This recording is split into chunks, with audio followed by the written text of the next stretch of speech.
নমস্কার বন্ধুরা, বৈশাখীর লাইফস্টাইলে আপনাদের স্বাগত। দেখুন বন্ধুরা, আজ একটি সারপ্রাইজ নিয়ে আপনাদের সামনে হাজির হয়েছি। দেখেছেন কি সুন্দর স্ট্রবেরি হয়েছে, দেখলেই না মনটা ভরে যায়। গন্ধটাও সত্যিই সেই রকম, খুব সুন্দর। সত্যি এর গন্ধ মন মাতরুন, যেন মনে হয় এক্ষুনি খেয়ে নিই, কিন্তু না, খাবো না, ওটা আমার পরিবারের সদস্যদের জন্য তোলা থাক। এখন চলুন দেখে নিই আমার বাগানটা। বাপের বাড়ি গিয়েছিলাম কয়েকদিনের জন্য, এসে দেখছি আমার পুরো বাগানটা একদম শেষ হয়ে গেছে। দেখুন ফুলগুলো পুরো তছনছ হয়ে গিয়েছে, সব শুকিয়ে গাছগুলো নষ্ট হয়ে গিয়েছে। এই জন্যে কারো ওপর ভরসা করে যাওয়া উচিত নয়। আমার পুরো বাগানটা দেখে যেন নিজেরই কান্না লাগছে।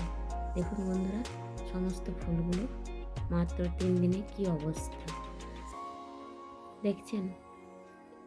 যে গাছ করে সেই একমাত্র গাছের সুন্দরভাবে পরিচর্যা করতে পারে। আমার স্বামীর দায়িত্বে দিয়ে গিয়েছিলাম, আমাকে বলেছিল গাছগুলো সত্যি দেখে রাখবে। এসে দেখছি ওই যে আমি যে সবজি পচানো জলটা দিই, সেটা এত পরিমাণে দিয়ে দিয়েছে, যার জন্য সমস্ত ফুলগুলো দেখুন নষ্ট হয়ে গিয়েছে। আসলে গাছে সার বেশি প্রয়োগ করতে নেই।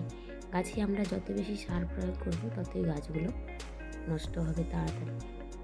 পরিমাণ মতো সব কিছু দিলে তবেই গাছ ভালো থাকে। আর যেহেতু পরিমাণে বেশি দিয়ে ফেলেছে, তাই এই অবস্থা। দেখুন এদিকে ক্যাপসিকামগুলো দেখে গিয়েছিলাম, ক্যাপসিকামগুলো দেখছি এসে এগুলো বড় হয়ে গিয়েছে, এগুলো সব ছোট্ট দেখে গিয়েছিলাম। আর এই যে এই ক্যাপসিকামটা, এটা আমি বড়ই দেখে গিয়েছিলাম, আর একটু বড় হয়ে গিয়েছে। তবে এদিকে এই গাছটাতে 2টো ক্যাপসিকাম ছিল, এখন দেখছি একটা, আর একটা ওই টবের মাটিতেই ঝরে পড়েছে। দেখছেন এই যে টবের মাটিতে কেমন পড়ে রয়েছে। মনে হচ্ছে গাছটাতে কখনো জলের হয়তো ঘাটতি ছিল, যার জন্যই এটা পড়ে নিয়েছে। এই যে সত্যি কথা বলতে, এই যে এই ক্ষতিগুলো যখন আমি দেখি আমার গাছে এই সেরকমভাবে নষ্ট হয়ে গেছে, আমার ভীষণ কষ্ট লাগে। আসলে বহু কষ্ট করে সেই নিচ থেকে জল তুলে এনে আমি ছাদের গাছগুলোতে দিই। তবে সব থেকে আনন্দের বিষয় হলো, যাই হোক আঙুর গাছটা ঠিক রয়েছে। আমি খুব ভয় পেয়েছিলাম যে আমার আঙুর গাছটারই না কোনো ক্ষতি হয়। এসে যখন দেখছি আঙুর গাছটা ভালো আছে, তখন মনটা একটু শান্তি। আর ডালিয়াগুলো দেখছেন কত সুন্দর হয়েছে। সত্যি এই রকম ডালিয়া যদি আপনার ছাদ বাগানে থাকে, তাহলে তো সেটা দেখলেই মন প্রাণ জুড়িয়ে যায়। দেখুন কতগুলো ডালিয়া ফুটেছে আমার ছাদ বাগানে। আর এই ডাল এনে বাপের বাড়ি থেকে আগে বাড়ি যে গিয়েছিলাম, ডাল কাটিংস করে এনে লাগিয়েছিলাম, আপনাদের দেখিয়েছিলাম। এইবারে দেখছি ওতে ফুল চলে এসেছে, দোপাটিগুলোও হয়েছে সেরকম সুন্দর। শীত প্রায় শেষের পথে, এখনও একবার দোপাটি গাছে ফুল হয়ে সেই ফুলের বীজ থেকে আবারও গাছ হয়ে দোপাটি ফুটছে। আর গোলাপগুলো দেখছেন, দেখুন পিটুনিয়াগুলোও খুব সুন্দর, এত সুন্দর সুন্দর রং পিটুনিয়াগুলোর যে মন মাতিয়ে দেয়। অনেকগুলোই পিটুনিয়া লাগিয়েছি আমি এই দিকে আর সেদিকে। আর ওই যে দেখালাম, দেখুন কত পিটুনিয়া রয়েছে আমার বাগানে। দেখেছেন পিটুনিয়াগুলো কত সুন্দর।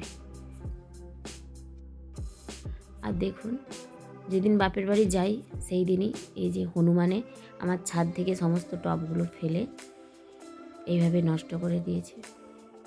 খুব কষ্ট পেয়েছিলাম, সেই ভিডিওটা কষ্টের জন্যই আমি করিনি। এতটাই কষ্ট পেয়েছিলাম যে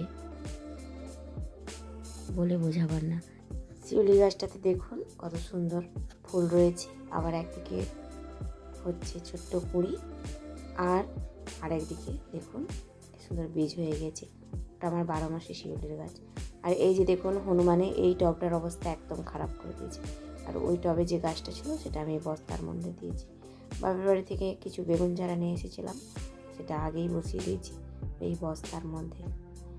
আর এটা কি গাছ আমি নাম বলবো না, আপনারা বলবেন। আর এটা তো শালুকের গেঁড়। এই যে দেখছি আমার স্বামী অনেকগুলো শালুকের গেঁড় এনে এখানে রেখে দিয়েছি, ওগুলো পরে লাগিয়ে নেব।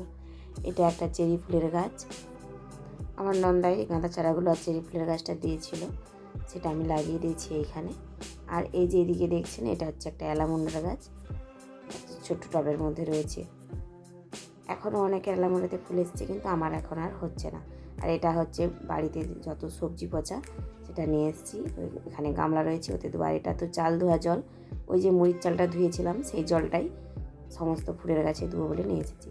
আর এই যে দেখুন স্ট্রবেরিটা ভাবছি কেটে নেব, কিন্তু দেখলাম যে এখনও একটু পাকবে, সময় নেবে, তাই স্ট্রবেরিটা এখন আপাতত থাক। এখন আমি গাছগুলোতে জল দিয়ে দিই।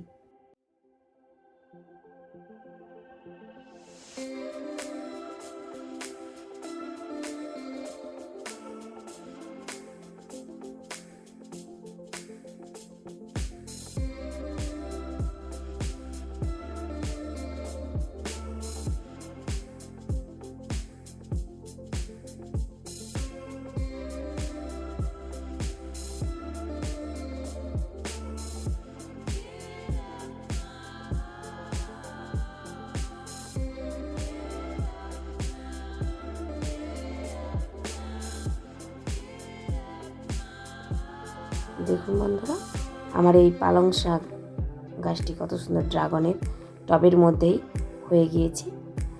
এটাকে উবড়ে ফেলতে মন চায়নি বলে আমি এখানে রেখে দিয়েছি। দেখুন আমার যে চাল ধোয়া জল আমি এইভাবে আমার সমস্ত বাগানের প্রত্যেকটি টবের মধ্যেই দিই। আর এই যে ড্রাগনগুলো দেখছেন, এগুলো আমার ডাল থেকে কাটিংস করা।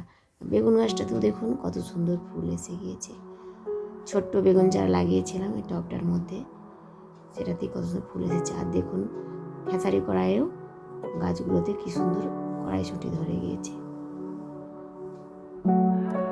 আপনাদের যদি ছোট্ট অল্প একটু জায়গা থাকে বা ছোট্ট একটু ছাদ থাকে, তাহলে আপনারা এইভাবে দু একটা গাছ লাগাতেই পারেন। আর এই যে পেঁয়াজ চারাগুলো, এগুলো আমার বাবা কিনে দিয়েছিল, সেগুলোই আমি এখন আজকে লাগিয়ে নেব। ফ্রিজের মধ্যে রেখেছিলাম, দেখছি শিকড়গুলো একটু শুকনো হয়ে যাচ্ছে, তাই দেখুন হালকা জলের ওপরে বসিয়ে রাখতে চারার শিকড়গুলো কি সুন্দর টাটকা হয়ে গেছে।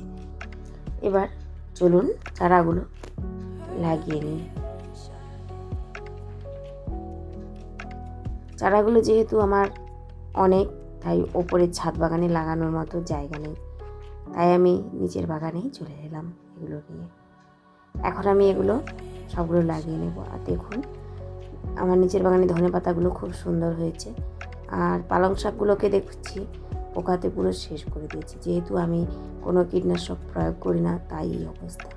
আসলে নিজে হাতে কষ্ট করে শাকসবজি তৈরি করছি, তাতে যদি কীটনাশক প্রয়োগ করি তাহলে আর বাজারের কেনা খাওয়া অথবা নিজে তৈরি করা দুটোর বা তফাৎ রইল কোথায়।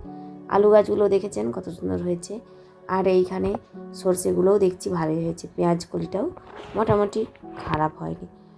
রাঙালুটা মনে হচ্ছে খুব ভালো পরিমাণে আমি ফসল পাবো, রাঙালুটা তুলতে পারবো। কফি গাছগুলোও দেখুন আপাতত তো দেখছি মোটামুটি ঠিকই আছে।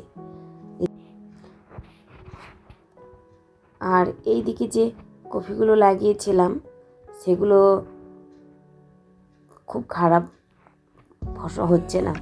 এগুলো তো সবার শেষে লাগানো, তবে আজকে আমার সব থেকে বড় সারপ্রাইজ হলো এই যে ব্রোকলি। বাপের বাড়ি থেকে আসার পর যখন দেখছি আমার গাছটিতে ব্রোকলি এসেছে, তখন সত্যিই মনটা আনন্দে নেচে উঠছে। দেখুন ব্রোকলিটা খুব সুন্দর লাগছে, ছোট্ট এইমাত্র ধরা শুরু করেছে। এটাই আমার সব থেকে আনন্দের জিনিস। এই যে দেখুন আমার পুরো বাগানটা নিচের বাড়িতে লেম্বু গাছের গোড়াতেই আমি লাগিয়েছি সব কিছু।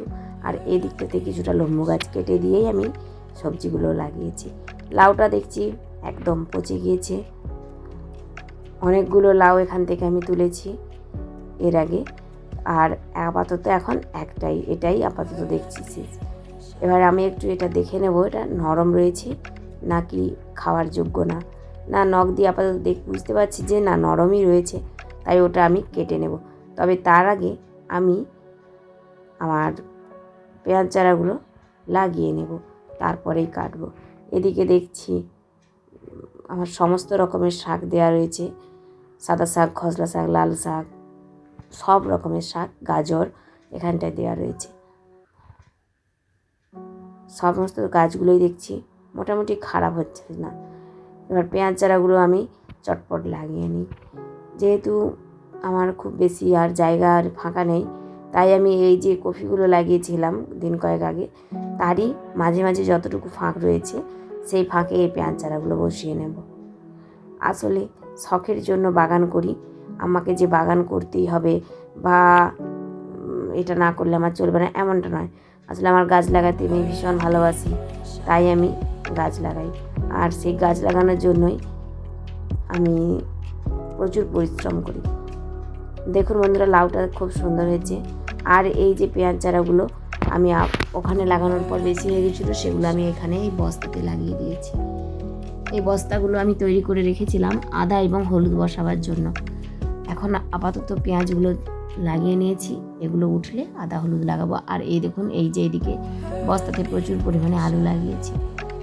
জানি না কতটুকু ফসল পাবো, কিন্তু তবুও আমার শখ।